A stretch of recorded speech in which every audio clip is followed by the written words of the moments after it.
In June 1876, as the Cheyenne fought against Officer George Custer's men, one of Cheyenne's warriors, Comes Insight, was in great danger. He was left abandoned on the battlefield after his horse was shot out from under. Then a rider appeared to save the day. She slung the now vulnerable Comes Insight onto her horse and took him to safety, dashing past hostile fire. Her name was Buffalo Calf Road Woman, the sister of the warrior. Although this battle is commonly known as the Battle of the Rosebud by white men, the Cheyenne people call it the battle where the girl saved her brother. A few days later, Buffalo Calf became the sole female soldier to fight at the Battle of Little Bighorn, riding near her husband and firing a six-shooter. Did Buffalo Calf deliver the fatal blow that killed Custer? Many descendants of the warriors who engaged in that bloody battle believe she was. In today's episode of Native Journal, we'll talk about the badass Native American warrior Buffalo Calf Road Woman, who many believe killed the mighty George Custer. But before we proceed, like and click on the subscribe button channel to immediately receive a notification whenever our new videos drop.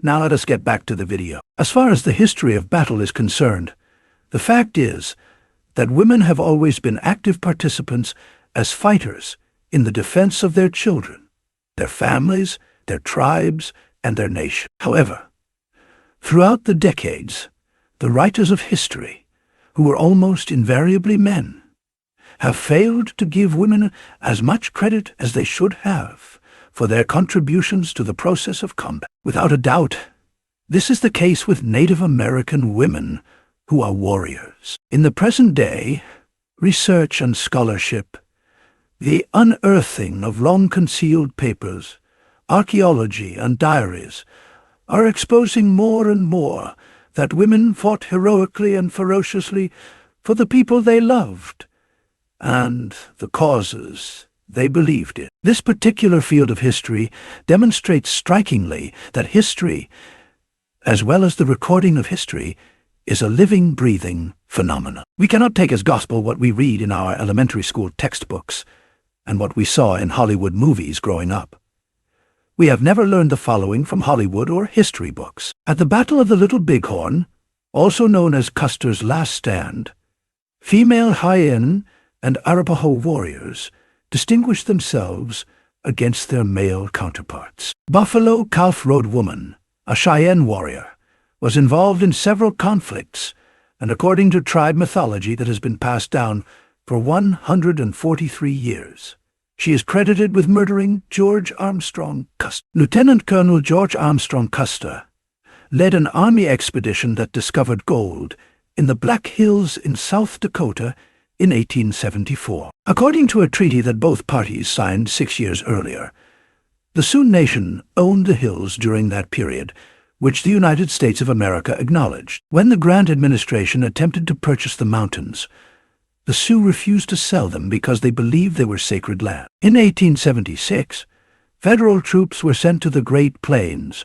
to force the Sioux to relocate to reservations and to bring peace to the region. In June of the same year, Custer launched an assault on a Sioux, Cheyenne, and Arapaho encampment that was located on the Little Bighorn River in the region that is now known as Montana. The Battle of the Little Bighorn is one of the most researched engagements in the history of the United States military. The vast amount of material written about this event mainly focuses on answering questions concerning Custer's behavior as a general during the conflict.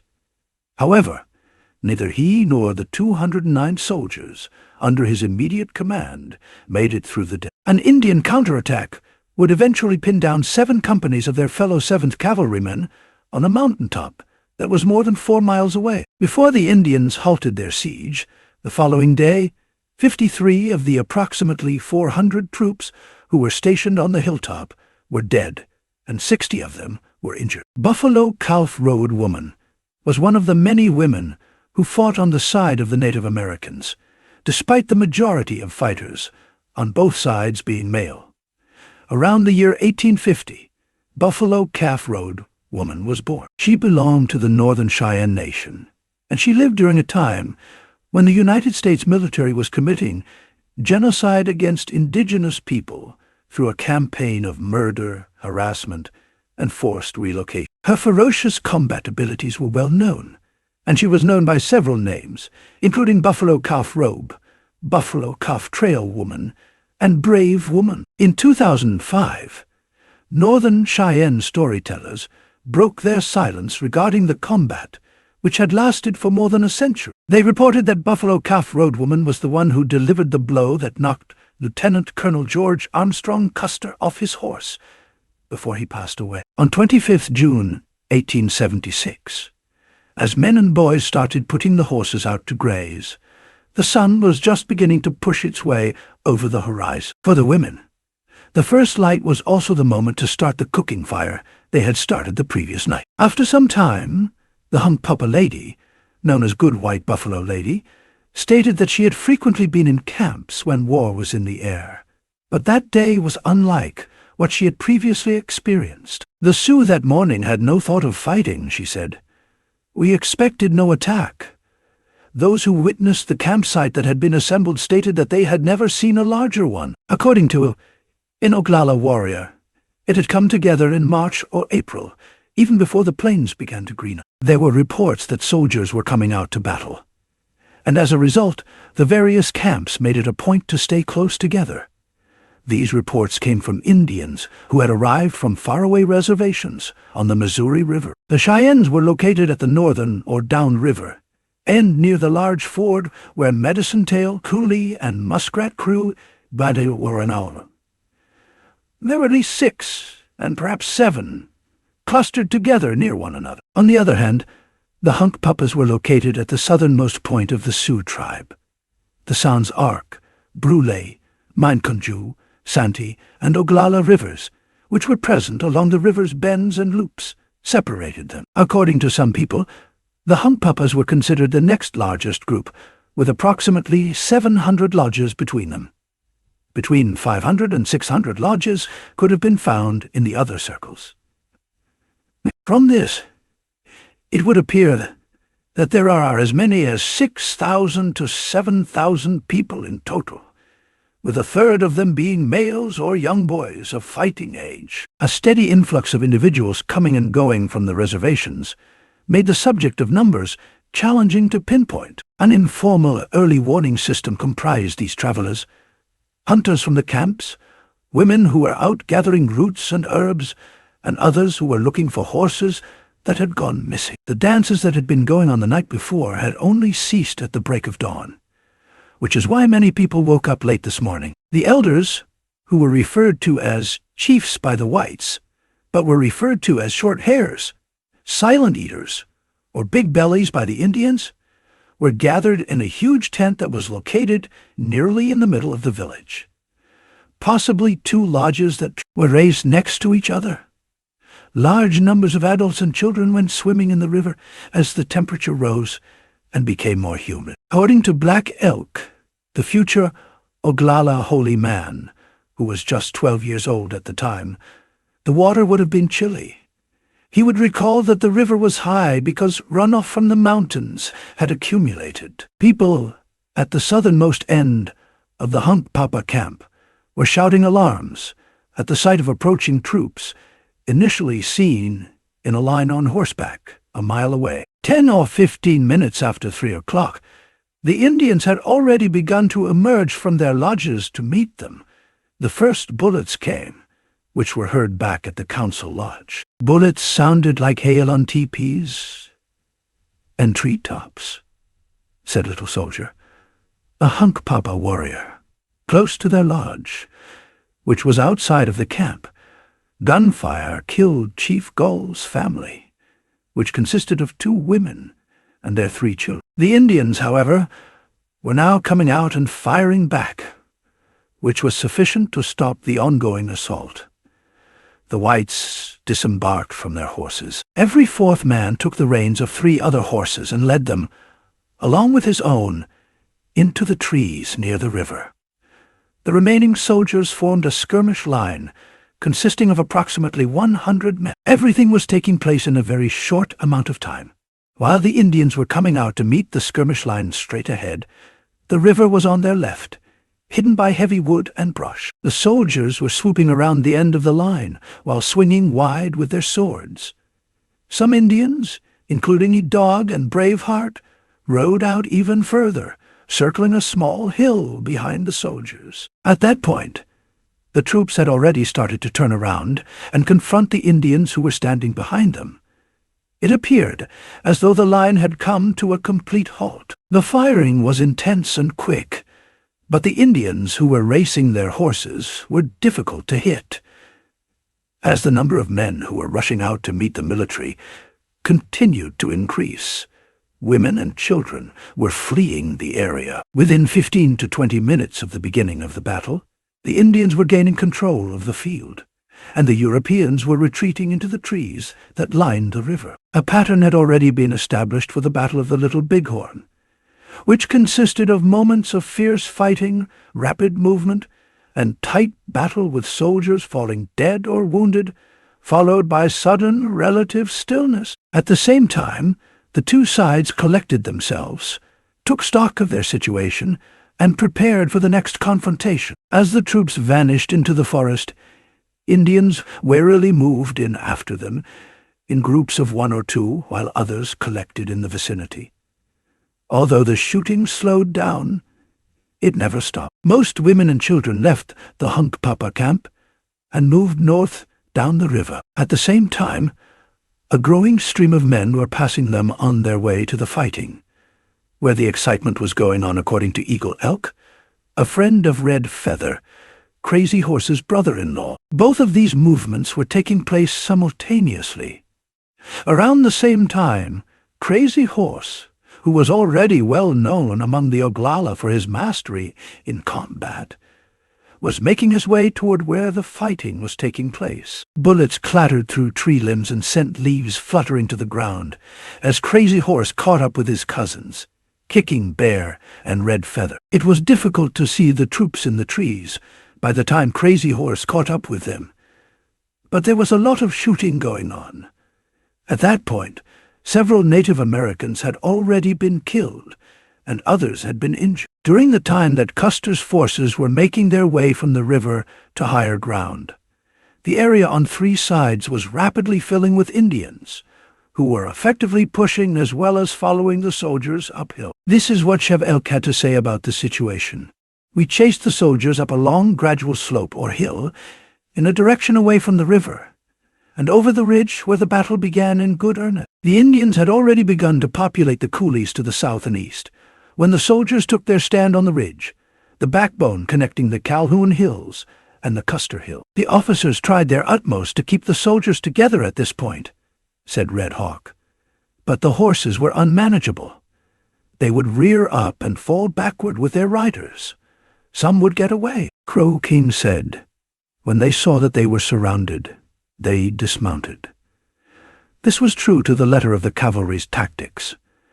In order to take a stand or keep up a strong defense, no alternative avenue was available. Then, a brief period of purposeful warfare took place on foot.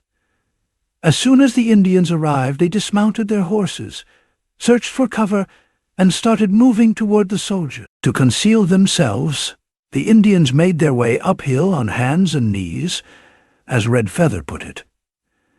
They took advantage of the brush and any little swale or rise in the ground. In a single instant, the Indians would suddenly rise to shoot and immediately fall back down again. There was not a single man on either side who could show himself without attracting fire. When they were engaged in combat, the Indians would wear their feathers down flat to aid in camouflage. The soldiers appear to have removed their hats for the same reason. Several Indians observed soldiers who were not wearing their hats, some of whom were dead, and others who were still engaged in combat. The conflict was fierce and brutal, and would sometimes involve hand-to-hand combat. Both knives and clubs, in addition to gunshots, were used to kill men.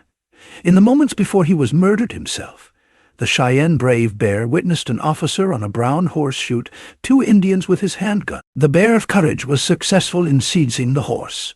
At nearly the same time, Yellow Nose forcibly removed a cavalry guidon from the hands of a soldier who had been employing it as a weapon. During the intense combat that took place at Calhoun Hill, Eagle Elk witnessed a significant number of men being killed or terribly injured. One of the Indians was shot through the jaw and was all bloody. Half of Custer's soldiers had already been killed at this point. The Indians were closing in from all directions, and the horses had either been killed, injured, or fled the battlefield.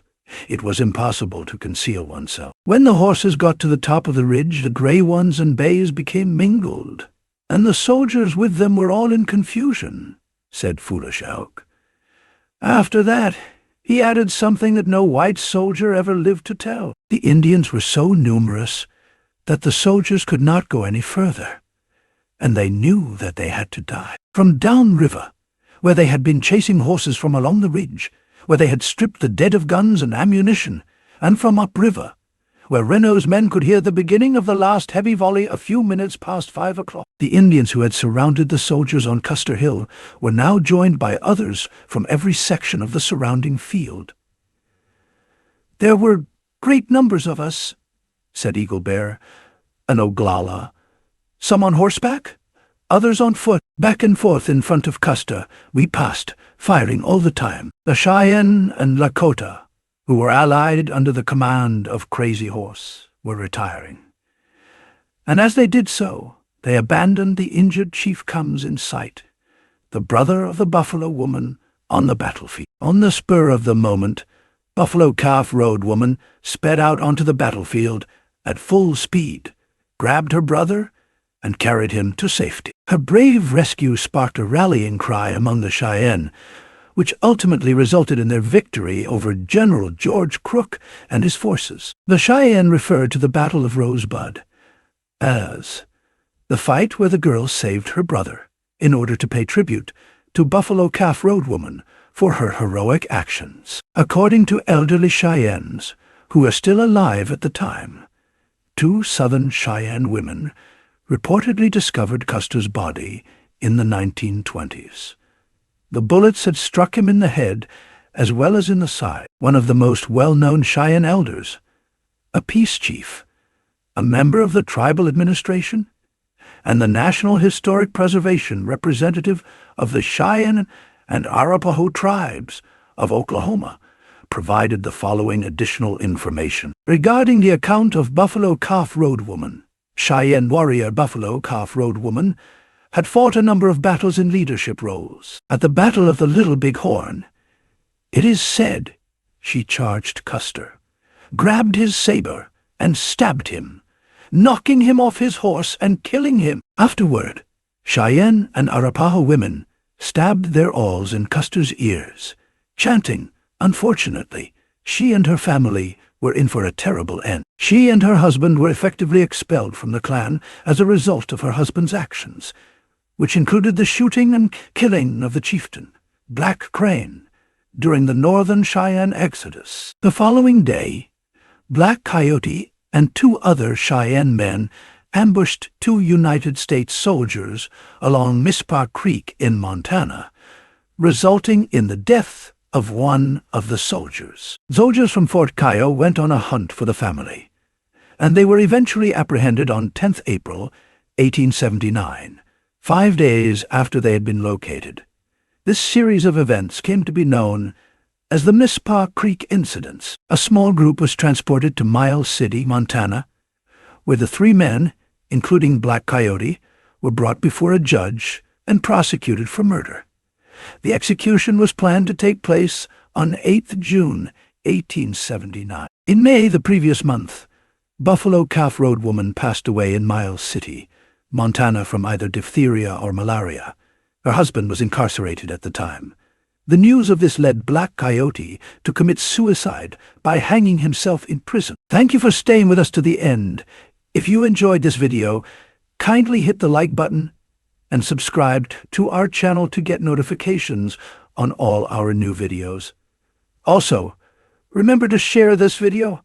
Have a lovely day.